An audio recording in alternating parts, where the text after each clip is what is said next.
अपने हाथों को उठा, बोलो जो कुछ मैं सुनूं 100 गुना फलों को लेके आऊं,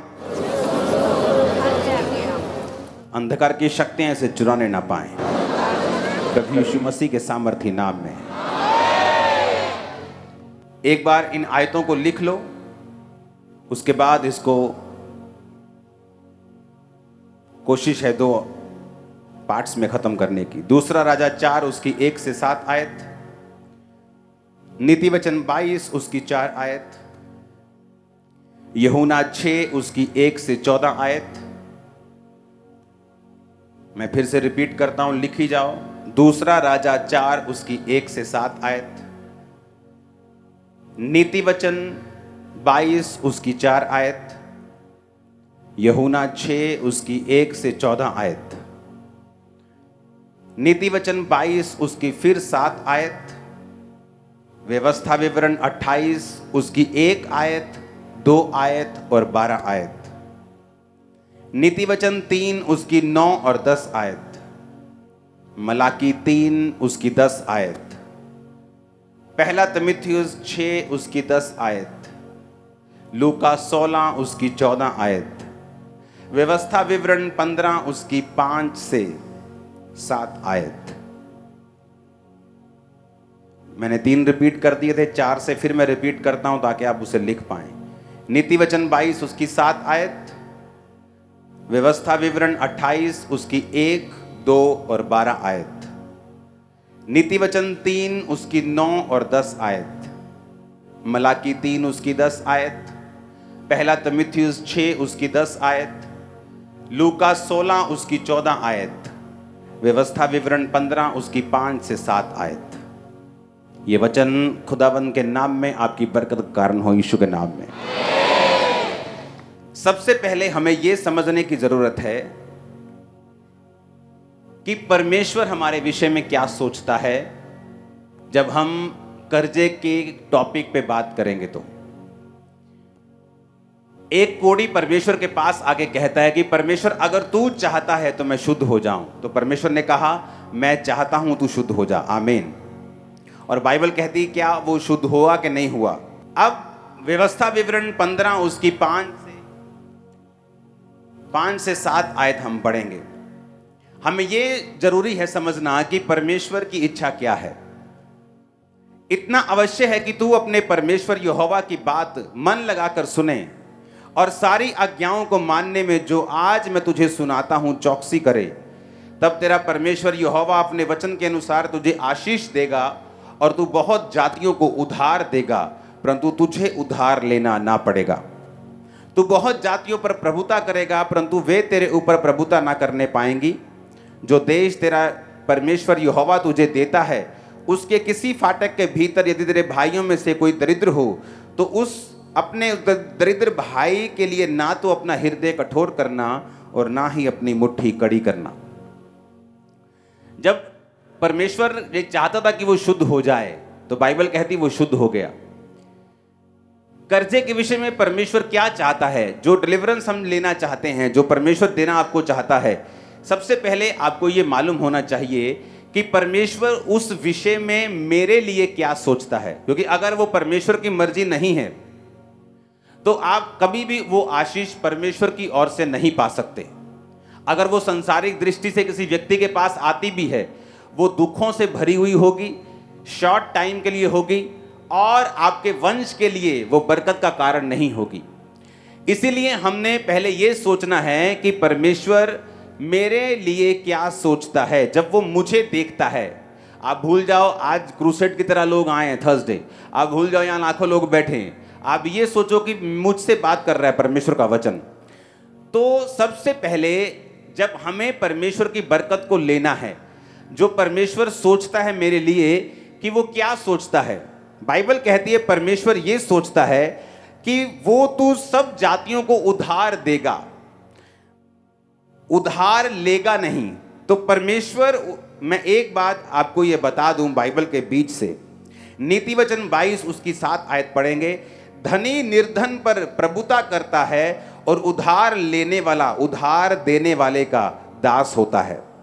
बाइबल कहती है तुम नौकर हो उसके जिससे तुमने पैसे उधार लिए हैं और जब परमेश्वर ने इजराइलियों को बुलाया तो परमेश्वर ने कहा, मैं तुझे सब जातियों में से श्रेष्ठ करूंगा, ये मेरी बुलाहट है तुम लोगों के लिए। तो तुम बहुत सी जातियों को उधार दोगे, तुम बहुत सी जातियों को पैसा उधार दोगे, परंतु तुम्हें किसी से भी उधार लेने की जरूरत जो है वो नहीं पड़ेगी। हालेलुया। अब आप जानते हैं, व्यवस्था विवरण 28 उसकी 1, 2 और 12 आयत को पढ़ेंगे। यदि तू अपने परमेश्वर यहोवा की सब आज्ञाएं जो आज तुझे सुनाई जाती हैं चौकसी से पूरा करने को चित्त लगाकर उसे सुने, तो वह तुझे पृथ्वी की सब जातियों में श्रेष्ठ करेगा। फिर अपने परमेश्वर यहोवा की सुनने के कारण ये सब आशीर्वाद तुम पर आएंगे। यहोवा तेरे लिए आकाश रूपी उत्तम भंडार को खोलकर तेरी भूमि पर समय पर बारिश बरसाया करेगा और तेरे सारे कामों पर आशीष देगा। तू बहुतेरी जातियों को उधार देगा, परंतु तुझे किसी से उधार लेना नहीं पड़ेगा। हमने फिर से पहले एक वचन सुना था, अभी हमने दूसरे वचन में यही सुना कि परमेश्वर बार बार कर्जे के बारे में बात कर रहा था। वो अपने लोगों को यह बताने की कोशिश कर रहा था कि तुम लोग जो मेरे नाम के कहलाए जाते हो, तुम कर्जा नहीं लोगे पर तुम कर्जा दोगे। आमीन। व्यवस्था विवरण 28 की आप 15 आयत को पढ़ें। यदि तू परमेश्वर यहोवा की बात ना सुने और उसकी सारी आज्ञाओं और विधियों को पालने में जो आज तुझे मैं सुनाता हूं चौकसी ना करे, तो ये सारे श्राप तुम पर आ जाएंगे। वो श्राप कौन से हैं, आप उससे आगे आप पढ़ना। ओके, मैं एक ही चीज आपके सामने पढ़ूंगा। हालेलुया। उसमें है कि जब तू परमेश्वर की आज्ञाओं को नहीं मानेगा, तो उसने कहा जैसे अंधा अंधियारे में टटोलता है, वैसे ही तू दिन दोपहरी में टटोलता फिरेगा। यानी तू कंफ्यूज होगा, तेरे कामकाज सफल नहीं होंगे, तू सदैव अंधेर सहता है रहेगा और लुटता रहेगा। हालेलुया। क्या कहा परमेश्वर ने? तू लुटता रहेगा। 44 आयत में लिखा, वो लोग तुझको उधार देंगे परंतु तू किसी को भी उधार ना दे सकेगा, वह तो सिर ठहरेंगे और तू पूंछ ठहरेगा। परमेश्वर ने कहा अगर तू मेरी आज्ञाओं पे नहीं चलेगा तो तुझे उधार लेने की जरूरत पड़ेगी।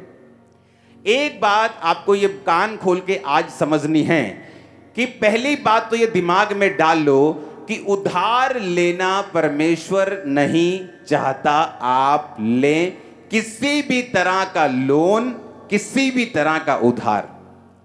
आपको बड़ी इंटरेस्टिंग बातें अब मैं बताऊंगा। जब आप दूसरी जगहों पर रहते हैं जहां अन्य जाति लोग रहते हैं, तो क्या होता है, हम उनमें पलते और बढ़ते हैं और हम सुनते हैं अच्छा बाइक ले लिया, हाँ 15,000 देता बाइक, बाकी लोन करा लिया आप। तो हमें ये लगता है ये ट्रेडिशन है या ऐसा हो जाता है, बैंक पैसा दे देता है और हम वही करने लगते हैं जो हमारे आसपास के लोग करने लगते हैं। लेकिन हम ये नहीं सोचते कि परमेश्वर हमारे बारे में क्या सोचता है। अगर आपको बाइक लेना है, आज के बाद आप लोन अप्लाई नहीं करोगे, पैसे जोड़ोगे और कैश लोगे इन जीसस नेम। आप सुनो मेरी बात, अगर आपको बरकत लेनी है, आपको प्रैक्टिस करना पड़ेगा जो वचन में लिखा हुआ है। एक बहुत बड़ी बिजनेसमैन थी, तो वो क्रिश्चियन थी लेकिन परमेश्वर के वचन पे नहीं चलती थी, बिजनेस ज्यादा था, बिजनेस में बिजी थी, बहुत बड़ी उसकी कंपनी थी, आज भी जिंदा है, वो बड़ी गवाही है उसकी। तो वो इतना परमेश्वर के वचन पे नहीं चल पाती थी। तो कंपनी थी, तो जब कंपनी में अप डाउन आता रहता है, खासकर फॉरेन कंट्रीज में रिसेशंस आते रहते हैं, तो जब रिसेशन आया तो थोड़ा लोन था, वो लोन बढ़ गया। लोन बढ़ता बढ़ता बढ़ता इतना बढ़ गया कि वो लोन 40-50 करोड़ से भी ज्यादा का लोन उसके सिर के ऊपर हो गया। अब बात ये थी कि उसे वो नॉर्मल लग रहा था क्योंकि बाकी बिजनेस भी लोन ले रहे थे और बाकी भी कर्जे के नीचे थे। आप कई बार देखते हो बहुत बड़े बड़े बिजनेसमैन, आप सुनते हो अच्छा बैंकरप्ट हो गया, यार वो तो टॉप 10 में आता था। वो कर्जा इतना है उन लोगों के ऊपर कि जब थोड़ा सा भी हिलते हैं तो वो कर्जा उनको दबा लेता है। तो परमेश्वर ये चाहता था कि इजरायली लोग जो हैं मेरी बरकत इन पे रहेगी और ये निशानी होगी कि मैं इनके साथ हूं, कि ये किसी भी तरह का कोई भी कर्जा नहीं लेंगे बल्कि कर्जा दिया करेंगे, ये निशानी होगी। तो अब जो उस औरत को जब कहती कि सब कुछ चल रहा था अच्छा, ये नहीं कि लोन की पेमेंट टूट रही थी, किस्तें भी टाइम पर जा रही थी, पर कहती एक बात मेरे दिल में आती थी कि इतना लोन है मेरे सिर के ऊपर, इससे पूरा करने में मेरी सारी उम्र जाएगी। यानी वो अगर 40 साल की उस समय थी तो उसने कहा कि इसे कंप्लीट करते करते बैंकों में कम से कम मैं 70 साल की हो जाऊंगी, 80 साल की हो जाऊंगी, तब जाके ये लोन जो है मेरी पूरी लाइफ में खत्म होगा। कहती मुझे ये भी नॉर्मल लग रहा था। कहती उसके बाद किसी से मालूम हुआ, उसने क्रिश्चियन बुक्स पढ़नी स्टार्ट कर दी। और क्रिश्चियन बुक्स किस मैटर के ऊपर? कर्जे के मैटर के ऊपर, मनी के मैटर के ऊपर, कि परमेश्वर हमारी लाइफ में क्या चाहता है। और वहां उसने एक वचन पढ़ा जो आप बहुत बार सुन चुके हैं, मलाकी 3 उसकी 10 आयत में लिखा हुआ है। उस वचन को जब उसने पढ़ा तो वहां पर मलाकी में लिखा है कि अगर सारे दशमांश तू भंडार में ले आए, सारे दशमांश भंडार में ले आओ कि मेरे भवन में भोजन वस्तु रहे, यानी परमेश्वर के भवन में सब सेवकाई के काम होते जाएं। और सेनाओं का यहोवा ये कहता है कि ऐसा करके मुझे परखो कि मैं आकाश के झरोखे तुम्हारे लिए खोलकर तुम्हारे ऊपर अपरंपार आशीष की वर्षा करता हूं कि नहीं करता। एक लौता वचन है बाइबल का जिसमें परमेश्वर आपको चैलेंज करता है कि अगर आप इस वचन को पूरा करेंगे तो आप परमेश्वर को परख सकते हैं कि आपके जीवन पर आशीष आती है कि नहीं आती। उसने कहा जब मैंने बहुत बड़े बड़े ऑथर्स की बुक पढ़नी शुरू की, क्योंकि कर्जा हो चुका था, बिजनेस थोड़ा डाउन हो चुका था, लेकिन चल रहा था, लेकिन उसे मालूम था कि ये परफेक्ट प्लान नहीं है मेरी लाइफ में। जब उसे ये समझ आई कि मैं टाइथ नहीं दे रही हूँ, क्रिश्चियन होने के बावजूद भी मैं परमेश्वर का वचन पूरा नहीं कर रही हूँ, और बाइबल कहती है जब हम टाइथ नहीं पे करते तो परमेश्वर कहता है मैं फिजूल खर्ची को भेजूंगा, तुम्हारे फल कच्चे झड़ेंगे, तुम पे कर्जा होगा और तुम गलत गलत चीज़ों पर फैसले लेकर अपने पैसों को वेस्ट करते रहोगे और तुम्हारे पैसे गलत चीज़ों पे लगेंगे जहां लगने नहीं चाहिए। बहुत से लोग बोलते हैं जैसे मैं घर बनाने लगता हूं मुझ पे कोई अटैक होता है, घर में कोई बीमार हो जाता है, कोई हॉस्पिटलाइज हो जाता है, कभी कोई एक्सीडेंट हो जाता है, कभी कोई अलग सा काम आ जाता है और हम घर नहीं बना पाते। आप उन लोगों से अगर पूछेंगे ध्यान से कि क्या आप अपनी लाइफ में से टाइथ पे करते हो, अपनी कमाई का 10वां हिस्सा पे करते हो और अपने टाइम में से 2 घंटे 24 मिनट रोज आप परमेश्वर को देते हो प्रार्थना में? उनका जवाब होगा नहीं, हम ऐसा नहीं करते। क्यों? क्योंकि अगर आप ये 2 चीजें करें, अपने टाइम का दशवांश और अपनी कमाई का दशवांश, तो बाइबल कहती है किसी भी रीति के साथ आप कर्जे में नहीं रहेंगे। परमेश्वर ने कहा जो आज्ञाएं मैं तुम्हें देता हूं, अगर तू चित्त लगाकर, हम चित्त लगाकर कई बार मैच देखने लगते हैं, हाँ कि मैच लगा है, पूरा कॉन्फिडेंस, चित्त लगा हुआ है मैच में, पूरा ध्यान मैच में लगा हुआ है, कोई खास पिक्चर लगी पूरा चित्त लगा के उसको सुन रहे हैं, फेवरेट चीज लगी पूरा मन लगा हुआ है।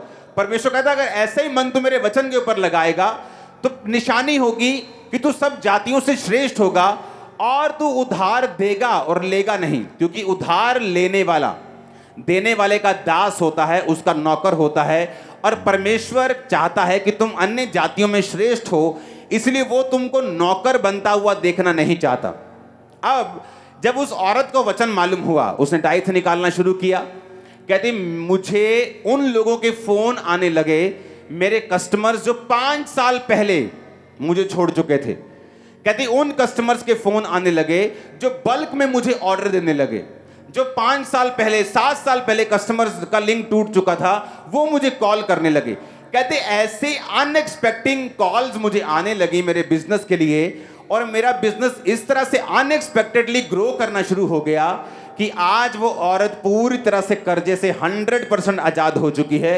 और उसने फैसला किया कि आज के बाद कुछ भी हो, जितनी ग्रेस होगी, जितना पैसा होगा हम उसमें बिजनेस करेंगे, लेकिन बैंक से लोन नहीं उठाएंगे, टाइथ पे करेंगे। और जब उसने फैसला किया, परमेश्वर ने उसे बरकत दी, दिनों और महीनों में उसका लोन उतरा। और फिर देखो क्या हुआ, परमेश्वर ने उससे बात की, उसने कहा मेरी बेटी एक बात को सुन। परमेश्वर ने कहा तू अब टाइथ नहीं निकालेगी, तू टाइथ को डबल करेगी और 20% निकालेगी। वो घबरा गई क्योंकि वो बहुत अमीर थी और लाखों में उसका टाइथ था महीने का। तो उसे मालूम था अगर परमेश्वर ने कुछ कहा है तो ये उसका कुछ मकसद होगा। कहती मैंने हाँ किया, मैंने फॉलो करना शुरू किया और कहती जैसे ही मैंने फॉलो करना शुरू किया, कुछ ही महीनों बाद 2008 का रिसेशन आया अमेरिका में। कहती जब 2008 का रिसेशन आया, मेरे जैसे कई बिजनेस फ्लॉप हो गए, जमीन पे आ गए, रोड पे चले गए, कर्जा लेना तो दूर, कर्जा मतलब इंस्टॉलमेंट्स के उनको लाले पड़ गए। पर कहती मेरा इकलौता बिजनेस ऐसा था जो रिसेशन में भी डूबा नहीं और फलवंत हुआ और बढ़ा, क्योंकि मैंने परमेश्वर की आवाज को सुना था। हालेलुया। एज ए क्रिश्चियन आपको यह बात समझ रखनी है कि परमेश्वर नहीं चाहता आप कर्जा लें। हालेलुया। मैंने अपनी टीम को बता दिया कि जहां पर सीए ने बोला भी है ना कि आप इतना बड़ा कैश की जगह ये चीज मत लो, चेक में चीज मत लो, अब वो भी हम नहीं करेंगे। पूरी चीज खुदावंद के नाम में कर्जा फ्री। ये चर्च इमेजिन करो, लोग जब पास्टर्स मिलते हैं, लोग मिलते हैं, तो छोटा सा एक प्रोजेक्ट होता है, उस पर 20 लाख का कर्जा होता है। अब इमेजिन करो ब्रांचेस, सैकड़ों ब्रांचेस, मेन ये प्रेयर माउंटेन, एक एक चीज लाखों और करोड़ों में बनी है, और चर्च के ऊपर कोई कर्जा नहीं, 1 रुपए का भी चर्च के ऊपर कोई कर्जा नहीं है। परमेश्वर ये प्रूफ करना चाहता है आपकी लाइफ पे कि आप लोग अलग हैं, लेकिन आपको प्रैक्टिस करना पड़ेगा। आप बोलोगे इम्पॉसिबल है कि मैं ऐसे कार ले लूं, इम्पॉसिबल है कि मैं घर ऐसे बना लूं अगर मैं बैंक को इन्वॉल्व नहीं करता हूं। तो मैं आपको बता रहा हूं आपको क्या करना है, आपको वचन में ध्यान से सुनना है। दूसरा राजा 4 उसकी 1 से 7 आयत में लिखा है, भविष्यद्वक्ताओं के चेलों की पत्नियों में से एक स्त्री ने अलीशा की दुहाई देकर कहा, तेरा दास मेरा पति मर गया, और तू जानता है कि वह यहोवा का भय मानने वाला था, जिसका वह कर्जदार था। वह आया है कि मेरे दोनों पुत्रों को नौकर बनाने के लिए ले जाए, लाइफ टाइम स्लेव बनाने के लिए उसको वो लेके जाना चाहता था दोनों पुत्रों को। कौन से बेटे थे दोनों? एक नबी के, एक प्रॉफिट के बेटे थे। अलीशा ने उससे पूछा, मैं तेरे लिए क्या करूं, मुझे बता कि तेरे घर में क्या है। उसने कहा, तेरी दासी के घर में 1 हांडी तेल को छोड़कर कुछ नहीं है। उसने कहा, तू बाहर जाकर अपनी सब पड़ोसियों से खाली बर्तन मांग ले आ और थोड़े बर्तन ना लाना। फिर तू अपने बेटों समेत अपने घर में जा, द्वार बंद करके उन सब बर्तनों में तेल उंडेल देना, और जो भर जाए उन्हें अलग रखना। तब वह उसके पास से चली गई और अपने बेटों समेत अपने घर जाकर द्वार बंद किया। तब वे उसके पास बर्तन लाते गए और वो उंडेलती गई। जब सब बर्तन भर गए और उसने अपने बेटों से कहा, मेरे पास और ले आ, तो बेटों ने कहा, 1 बर्तन नहीं रहा, 1 भी नहीं रहा। तेल तब रुक गया। तब उसने जाकर परमेश्वर के भक्त को ये बता दिया, और उसने कहा, जा अपना तेल बेचकर ऋण अपना कर्जा भर दे, और जो रह जाए उससे अपने पुत्रों सहित अपना निर्वाह करना। अब यहां पर जो कर्जा खत्म हो गया, सिर्फ परमेश्वर ने कर्जा खत्म नहीं किया, परमेश्वर ने कहा कि अब जो तेल बचा है, अब तू अपने पुत्रों सहित उसका निर्वाह भी करना, अपना गुजारा भी उससे चलाना। जब 12 टोकरियां बची थी खाने की, तो कितनी रोटियां और मछलियां बांटी गई थी? 5 रोटी और 2 मछली। कितने लोगों को खिलाया गया था? 5000 पुरुष थे, 4000 कहीं पुरुष थे, तो 20000 के करीब वो लोग थे। 20000 लोगों को खिलाने के बाद भी बाइबल कहती है कि रोटियां जो थी वो बच गईं। परमेश्वर एक मैसेज देना चाहता था आपको कि जब परमेश्वर आपकी जिंदगी में इन्वॉल्व होगा, आपकी जिंदगी में शामिल होगा, जिस तरह इस औरत ने परमेश्वर को शामिल किया। किस तरह से आप परमेश्वर को शामिल कर सकते हैं? तौबा करके, कि आप अपने गुनाहों की तौबा करते हैं, आप ब्लू फिल्मों देखने की तौबा करते हैं, आप जो गंदी संगति में उसकी तौबा करते हैं, व्यभिचार की तौबा अगर आप नहीं करेंगे तो याद रखो परमेश्वर का कोई भी नुकसान नहीं है। आप लोग संघर्ष करते जाएंगे, चर्च के मेंबर भी रहेंगे, आमीन आमीन भी बोलते जाएंगे, लेकिन वो परमेश्वर का मास्टर प्लान नहीं होगा आप लोगों की लाइफ के लिए। आप ये सोचना कि 40 साल जिस तरह से इजरायली जंगल में घूमते रहे, जबकि परमेश्वर का प्लान तो 40 दिन में बाहर निकालने का था, लेकिन उन्होंने अपने शरीर के कामों के ऊपर फतह नहीं पाई, और कारण ये हुआ, उसका रिजल्ट ये हुआ कि वो 40 साल उसी जंगल में घूमते रहे।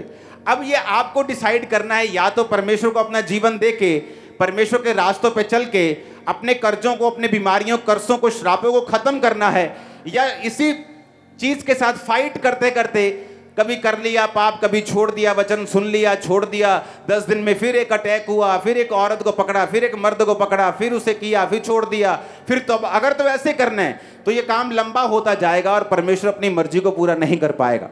अब यहां पर परमेश्वर को उसने इन्वॉल्व किया। आप इन्वॉल्व कर सकते हैं पहला काम तौबा करके। आप तौबा करेंगे, आप परमेश्वर को अपनी जिंदगी में शामिल कर लेंगे। जब परमेश्वर आपकी जिंदगी में शामिल हो जाएगा तो धीरे धीरे आप उसके वचन को जब मानना शुरू कर लेंगे, आप कर्जे से बाहर आ जाएंगे। दूसरा, एक जीवित चर्च के साथ जुड़ना। अब बाइबल कहती है वो क्रिश्चियन थी पहले से ही, यहोवा को मानने वाली थी, पर परमेश्वर के दास के कांटेक्ट में नहीं थी। बाइबल कहती है जब वो मस्से वाले दास के कांटेक्ट में आई और उसने कहा तेरे हाथ में क्या है,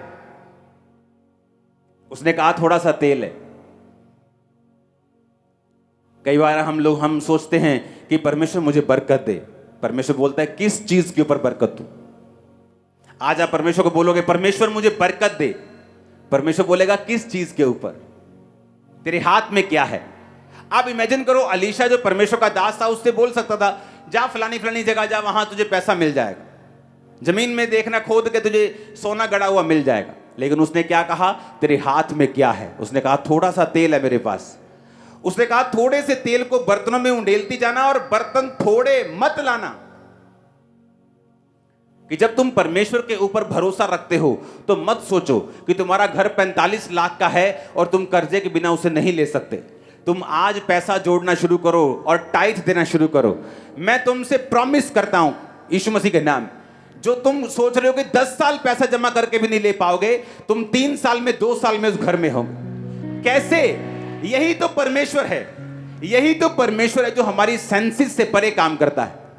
यही तो हमें वो भरोसा करना सिखा रहा है कि तुम कुछ भी लेना चाहते हो उसकी ग्रेस के ऊपर भरोसा रखो, उस स्पिरिट के अनुसार ना चलो जो लोगों में काम कर रही है, जो उस एरिया में काम कर रही है। आप इमेजिन करो ये स्पिरिट के साथ पास्टर्स भी परेशान हैं। उन्हें कर्जा उठाने की इतनी आदत पड़ चुकी है कि जब एक कर्जा खत्म होने वाला होता है तो दूसरा कर्जा, तीसरा कर्जा। क्यों? क्योंकि कर्जे की एक स्पिरिट है। जिस तरह बीमारी की एक आत्मा है, कर्जे की भी एक आत्मा है।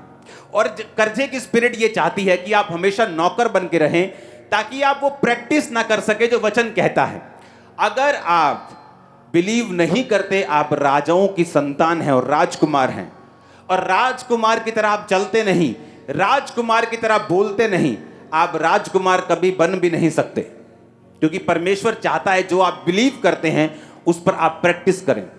अगर आप ये प्रैक्टिस नहीं करते कि आप चंगे हो चुके हैं, आप हेल्थी हैं, आप ब्लेस्ड हैं, यहोवा आपका चरवाहा है, अगर आप ये प्रैक्टिस नहीं करेंगे, बोलेंगे नहीं और चलेंगे नहीं और मानेंगे नहीं, तब तक परमेश्वर आपकी लाइफ में कुछ नहीं कर सकता। हमें ऐसा लगता है क्योंकि हमने आसपास देखा ही ऐसा है। हमने कभी वो फैमिलीज देखी नहीं क्रिश्चियन जो सब चीजें कैश पे या चेक पे जैसे भी लोग लेते हैं, हमने कभी देखा नहीं। लेकिन जब परमेश्वर में मैं चला हूं, हमने देखा है, हमने चीजों को लिया है, पैसा देकर लिया है, बिना कर्जे के लिया है। थोड़े साल पहले मेरी टीम मेरे पास आई। जब बहुत सारे चर्च में काम होते थे तो मेरी आदत ये थी, मैं कामों को रोकना नहीं चाहता था। सुसमाचार का काम होता था, लाखों रुपए खर्चा है उसका, तो उसको मैं रोकता नहीं था। मैंने कहा सब काम साथ साथ चलेंगे, कोई काम हमने रोकना नहीं। अगर भवन बन रहा है वो भी बनेगा, सुसमाचार का काम हम कैसे रोक सकते हैं भवन बनाने के लिए? सब काम चलने चाहिए।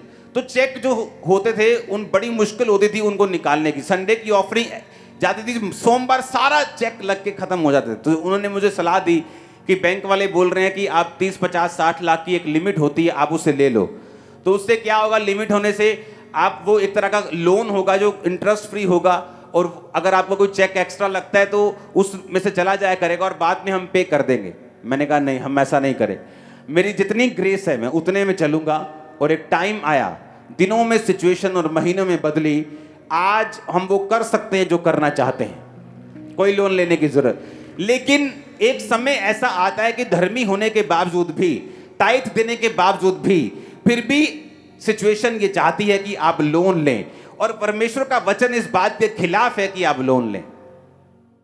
सबसे पहले हमें यह समझना पड़ेगा कि परमेश्वर नहीं चाहता मैं कर्जा लूं। हालेलुया। अगर गलती से भी मेरी किसी एक चीज पे कर्जा है तो मैंने अपने सीईओ को बोला है कि अबे मैं रखने वाला नहीं हूं, कोई कर्जा मेरी लाइफ के ऊपर नहीं है, ना मेरी मिनिस्ट्री के ऊपर। हालेलुया।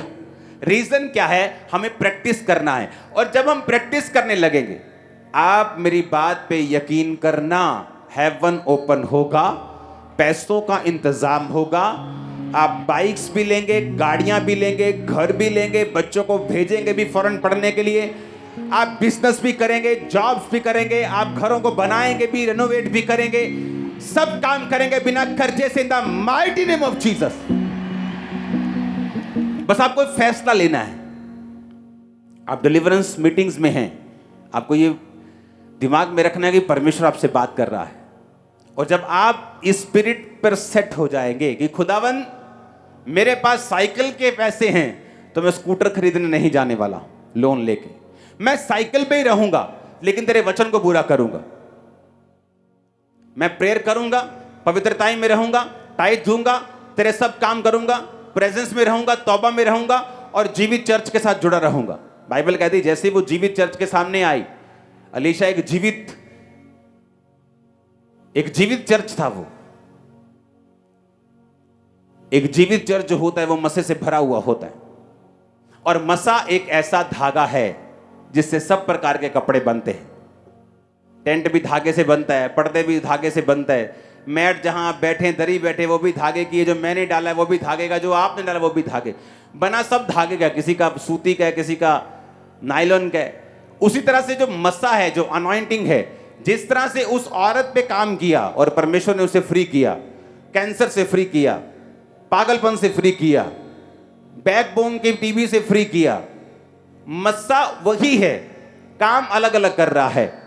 तो अनॉइंटिंग जो मस्सा जो अब मौजूद है चर्च में, ये कर्जे के ऊपर भी उसी तरह काम करेगा जिस तरह बीमारियों के ऊपर ये काम कर रहा है। आपके पास एडवांटेज ये है कि आप लोग एक जीवित चर्च का हिस्सा हैं, और जब आप एक जीवित चर्च का हिस्सा होते हैं जो मस्सा लोगों को हील कर रहा है, अगले आने वाले समय में आपको ये समझ होनी चाहिए, ये सेंस होनी चाहिए कि मैं चर्च में जा रहा हूं, अपने कर्जे की फाइल को हमेशा लेके जाओ, जो बच्चे मसीह में नहीं उन्हें लेके जाओ, बीमारी वाली फाइल्स को लेके जाओ, बॉडी पे ऊपर हाथ रखो, क्योंकि जो अनॉइंटिंग अलीशा के ऊपर थी, उस अनॉइंटिंग के कारण वो लेडी कर्जे से छुड़ाई गई। जब आप मसे में होते हैं, उस मसे से आप कुछ भी बना सकते हैं।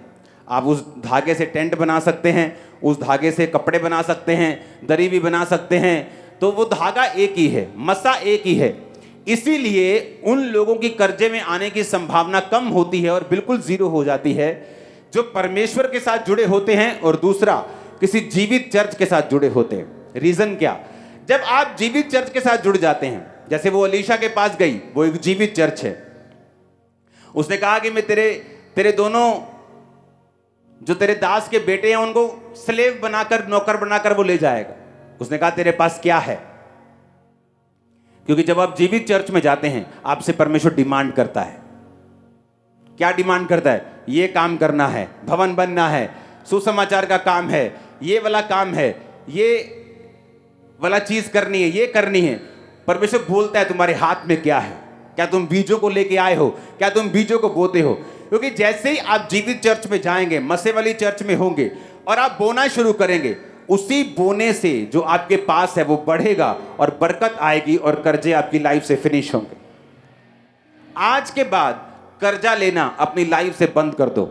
जो कर्जा ऑलरेडी है, जो लोन ऑलरेडी चल रहा है, उसे उतारने का प्रण कर लो कि आज से जो बैंक लोन है, जो गाड़ी के ऊपर, बाइक के ऊपर, घर के ऊपर, स्टडी का लोन है, सबसे पहले अब मैं ये लोन चुकाऊंगा और बाकी काम मैं सारे बाद में करूंगा। आप देखना क्या होता है। आप देखना, जैसे आप जो सोच रहे हैं वैसा नहीं होगा। कि आप सोच रहे हैं आपकी तनख्वाह 50,000 रुपए है, आप जोड़ना शुरू करेंगे, इतने सालों में जोड़ लेंगे, ऐसा नहीं होगा। आप 10 गुना तेजी के साथ काम करेंगे। आप देखना, परमेश्वर अनएक्सपेक्टेडली ऐसे रास्ते आपकी लाइफ में खोलेगा, और यह निशानी होगी कि आपने वर्ड को फॉलो करना शुरू कर दिया है। आपने टाइथ, आपने प्रेयर, आपने पवित्रताई, खुदा के साथ जुड़ना, अच्छी चर्च के साथ जुड़ना, संगति में रहना आपने शुरू कर दिया है। उससे क्या होगा, परमेश्वर ऐसे रास्ते आपकी लाइफ में ओपन करेगा कि उसी थोड़ी सी बरकत में ही, उसी पैसे में ही, और परमेश्वर ऐसी चीजों का इंतजाम करेगा जिससे आप उस कर्जे में नहीं रहने पाएंगे, और आपकी सोच से पहले वो कर्जा आपकी फैमिली से आउट होगा और दोबारा आप कभी भी कर्जा नहीं लेंगे। In the name of Jesus, आमीन ऊंचा चाहिए। आप मेरी बात समझ रहे कि नहीं? क्योंकि डिलीवरेंस अपने आप नहीं होती। आपने लोगों का कर्जा देना है, लोग आपको तंग करते हैं, आज के बाद लोग आपको कॉल नहीं करेंगे, आप कॉल करेंगे। आप कॉल करेंगे कि भाई साहब आपका कर्जा देना है, मैंने वचन सुना है, मैं फॉलो कर रहा हूं, खुदा की दया से मैं जल्दी आपको कॉल करूंगा। वो नहीं कॉल करेंगे, आप कॉल करेंगे। आप बताएंगे कि आप कर्जा देने के लिए, जितने आप लेने के लिए उत्सुक हैं, मैं उससे ज्यादा देने के लिए उत्सुक हूं। हालेलुया। आप लोग ये बात करेंगे। कर्जा देने वाला आपको कॉल ना करे, आप उनको कॉल करें, आप उनको बताएं कि आप यहोवा को मानने वाले हैं, आप यीशु को मानने वाले हैं, आप आगे से कर्जा नहीं उठाने वाले, क्योंकि ये स्पिरिट आपकी लाइफ में नहीं होनी चाहिए। ये एक स्पिरिट है, कर्जा उठाने की स्पिरिट है, ये एक आत्मा है। हर टाइम कर्जा उठाना, 200 रुपया दें तुझे वापस करता हूं, 500 दें तुझे वापस करता हूं, 2000 दें तुझे वापस करता हूं, 2 लाख दें तुझे वापस करता हूं, 5 लाख की कमेटी उठाई मैं वापस करता हूं, 10 लाख दें मैं लोन ले लेता हूं, मैं वापस करता हूं, बैंक से ले लेता हूं, धीरे धीरे वापस कर दूंगा। आज से आपकी लाइफ से कैंसिल है इन जीसस नेम। फायर के साथ, आग के साथ, मस्से के साथ, इस अनॉइंटिंग के साथ, इस प्रोफेटिक अनॉइंटिंग के साथ ये कैंसिल है in the mighty name of Jesus. आमीन। आप बोलेंगे काम कैसे चलेगा, बिजनेस कैसे चलेगा? क्योंकि आप लोग ऐसा देखते आए हो, आप लोग दूसरे लोगों को ऐसा करता देखते आए हो, क्योंकि उनकी लाइफ में परमेश्वर नहीं है, पर आपकी लाइफ में परमेश्वर है। आमीन। आपको यह भी समझना है, फिर दूसरे हीलिंग नहीं ले पाते, दूसरे दुष्ट आत्मा से डिलीवरेंस नहीं ले पाते। पागल है तो पागल ही रहते सारी उम्र, लेकिन हम ऐसा नहीं होता।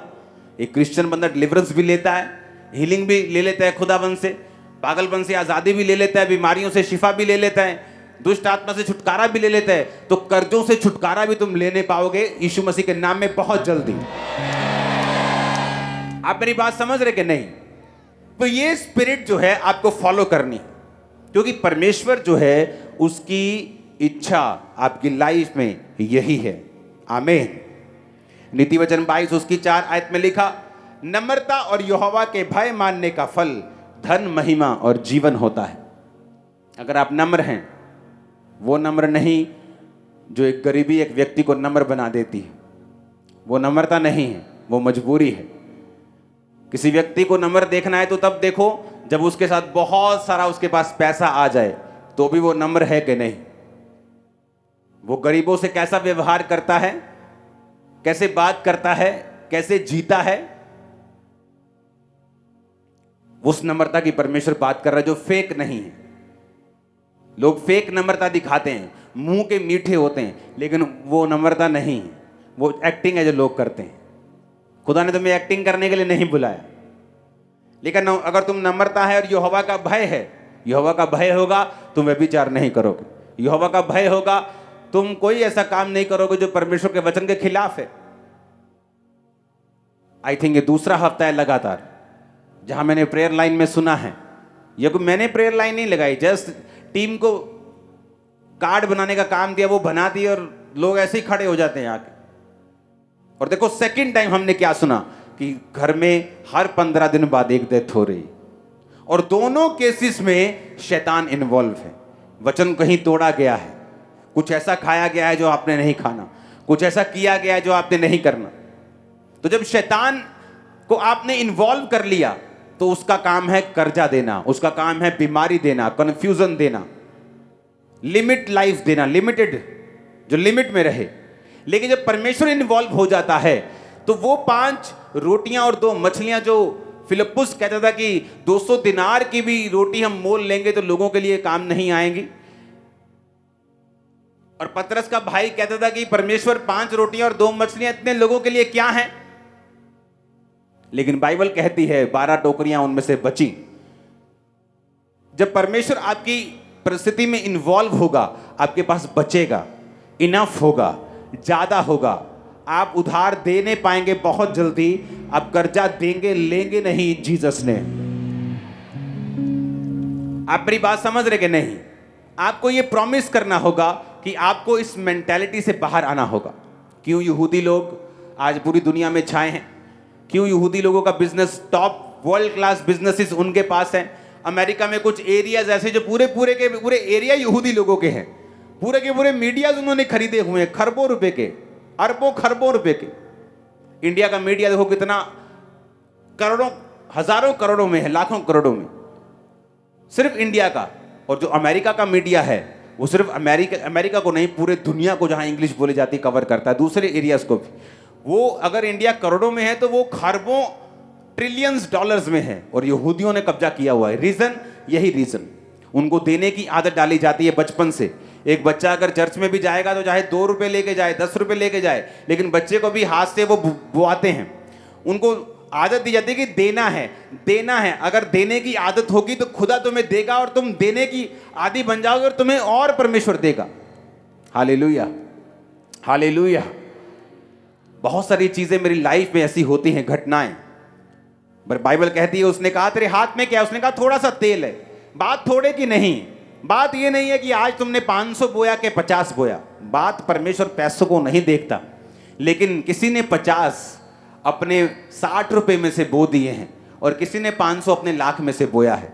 परमेश्वर 500 को अप्रिशिएट नहीं करता, लेकिन 50 को अप्रिशिएट करता है, जो घटी में बोया गया, थोड़े में बोया गया है।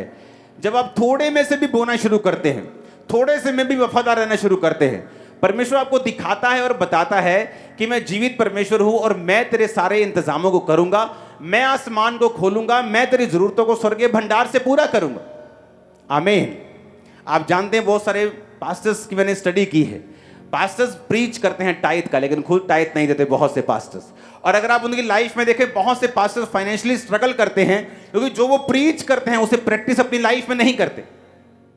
हालेलुया। आज जो चर्च में आप करोड़ों रुपए का साउंड लगा हुआ देखते हो, किलोमीटर के हिसाब से आप बैठ जाओ तो भी आवाज आएगी आपको, लेकिन पहले ऐसा नहीं था। चर्च में किराए पे साउंड आता था, तो चर्च सिर्फ, पहले तो ऐसी चर्च थी कि सिर्फ साउंड का किराया पूरी ऑफरिंग से देती थी। तो मैंने कहा कि अपना साउंड लेते हैं, तो मैं पैसे जोड़ने लगा। मुझे मालूम हुआ कि एक छोटा मोटा साउंड होता है तो वो 5,000 4,000 लोगों में चल जाएगा। सिर्फ 6-10 लाख का साउंड होगा, 12 लाख का, 15-20 लाख का हो जाएगा, तो साउंड बन जाएगा। तो पैसे जोड़ने शुरू किए, ये पैसे जोड़ रहे, पैसे जोड़े, 50 अनाउंस किया, किसी ने 20,000, किसी ने 50,000 बोना शुरू, किसी ने 5,000, 500, 1,000 बोना शुरू किया। खाते में पैसे इकट्ठे हो गए 6 लाख। अभी भी पूरे नहीं है, अभी भी 4 गुना और पैसे चाहिए, 3 गुना चाहिए साउंड लेने के लिए। चलो वेट करते हैं, वेट करते हैं। प्रार्थना में था, परमेश्वर ने कहा पूरे का पूरा अकाउंट अभी खाली कर दे। तब मेरे पास, अब इंटरनेट बैंकिंग नहीं, मैं रखता नहीं अभी, तब मेरे पास इंटरनेट बैंकिंग तब भी थी। आज से आप लगा लो, मैं 15-16 साल 17 साल पहले की बात कर रहा हूँ। तो रात को मैंने अकाउंट अपना ओपन किया और सारा का सारा पैसा एक मिनिस्ट्री में ट्रांसफ़र कर दिया।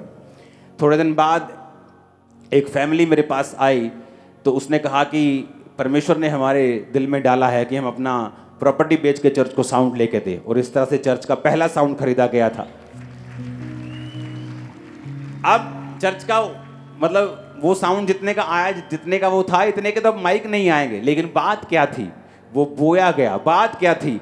परमेश्वर की आवाज को सुनना, परमेश्वर की इंस्ट्रक्शंस को जब थोड़ा है तब फॉलो करना। परमेश्वर आपको सिखाता है कि जब आप फॉलो करेंगे तो परमेश्वर की ग्रेस और मसा और उसका जो फेवर है, उसकी जो बरकत है, परमेश्वर का हाथ जो है वो आप और आपके बिजनेस में रहेगा। और अगर आप उसके वचनों के मुताबिक चलेंगे, जो परमेश्वर कहता है उसे करेंगे। मैं आपको बता रहा हूं, ये चर्च एक रेवोल्यूशन, एक नया ट्रेंड शुरू करेंगे, जहां आप लोन फ्री, कर्जा फ्री कलीसिया होंगे। अपने घरों में भी मैं आपको चैलेंज करता हूं, मैं आपको दावा करता हूं, prophetic word, top prophetic word आपको देता हूं। आप एग्जाम्पल होंगे। आप कर्जा देंगे नहीं, आप कर्जा लेंगे नहीं, कर्जा देंगे, आप एग्जाम्पल होंगे। सुनो मेरी बात, अगर आपको 45 लाख की भी कार लेनी होगी, आप उसे ऐसे ही खरीदेंगे। मैं आपको सच कह रहा हूं। आपको घर बनाना होगा, आप बनाएंगे, लेकिन उससे पहले परमेश्वर आपको सीधा करेगा। आपको सिखाएगा। ग्रेस में चलना है। अगर मेरे पास आज स्कूटर की ग्रेस है, मैं लोन लेकर कार लेना नहीं चाहूंगा। मैं उसी ग्रेस में खुश रहूंगा, वचन पे चलूंगा, वचन को मानूंगा, प्रेयर करूंगा, जोड़ूंगा, सब काम करूंगा और वेट करूंगा उसकी ग्रेस की। आप इमेजिन करना, जो यहोवा की बाट जोते हैं वो नया बल प्राप्त करते जाएंगे। आप इस तरह से परमेश्वर के वचनों पे चलोगे, मैं आपको दावा करता हूं, वो चीज जो आपने 5 साल बाद सोची है, 5 महीने में अपनी ले लोगे बिना लोन। ओ आमीन ऊंचे वाला चाहिए चर्च। मैंने कहा आमीन ऊंचे वाला चाहिए चर्च। Hallelujah, hallelujah. वो लोग नहीं जो गाड़ी का थोड़ा बहुत लोन है या बाइक का लोन है, उनकी बात मैं नहीं कर रहा हूं। वो लोग हाथ खड़ा करो जिन पे भारी कर्जे हैं, बहुत बड़े बड़े, 60 लाख 70 से बड़े बड़े कर्जे, हाथ खड़ा करो। बाइक वाले, गाड़ी वाले, वो छोटा मोटा लोन 10-20 लाख, चिंता मत करो, वो चुटकी मार में निकलने वाला, चुटकी बजने वाली। मैं आपको सच कह रहा हूं, मैं आपको सच कह रहा हूं। खुदा आपके बिजनेस को बढ़ाए, वो आपको डिवाइन हेल्प दे, वो कैसे भी करे। आपकी प्रॉपर्टी के रेट बढ़े, वो कैसे भी करेगा, वो करेगा। आप देखोगे। ये तो शुरुआत है, ये शुरुआत है। क्योंकि मैं आपसे बात नहीं कर रहा हूं, मैं आपकी जनरेशंस की बात कर रहा हूं। जनरेशंस, ये पैटर्न आपकी जनरेशंस फॉलो करेंगी। अब जनरेशंस, ये आपकी जनरेशंस में देख रहा हूं स्पिरिट में। आपके जो बच्चे पोते पड़पोते होंगे ना, वो ऐसे चीजें लेंगे, बड़ी बड़ी जहाज भी ऐसे लेंगे जैसे कुल्फी लेते हैं। मैं आपको बता रहा हूं, मैं आपको सच कह रहा हूं। परमेश्वर अपने वचन का आदर करेगा, वो अपने वचन से पीछे नहीं हटेगा। आप उसके वचन पे चलेंगे, वो आपको इतना शॉकिंग सरप्राइज देगा आपको, आप हैरान हो जाएंगे। मैं आपको सच कह रहा हूं, मैं आपको सच कह रहा हूं। परवाह मत करना कोई क्या कहता है, जस्ट फॉलो करना। जो मैं आपको बोल रहा हूं ऐसा होगा आपकी लाइफ में, यह 100% होगा। आप लोन फ्री घर बनाएंगे, लोन फ्री गाड़ियां लेंगे, लोन फ्री काम करेंगे। यीशु मसीह के नाम में आमीन ऊंचा चाहिए। हमारे YouTube चैनल को सब्सक्राइब करें ताकि आप परमेश्वर के गहरे भेदों को जान सकें कि कैसे आप परमेश्वर में बढ़ सकते हैं, कैसे आप दुष्ट आत्माओं से, नशों से, बीमारियों से और वंशों के श्रापों से आजाद हो सकते हैं।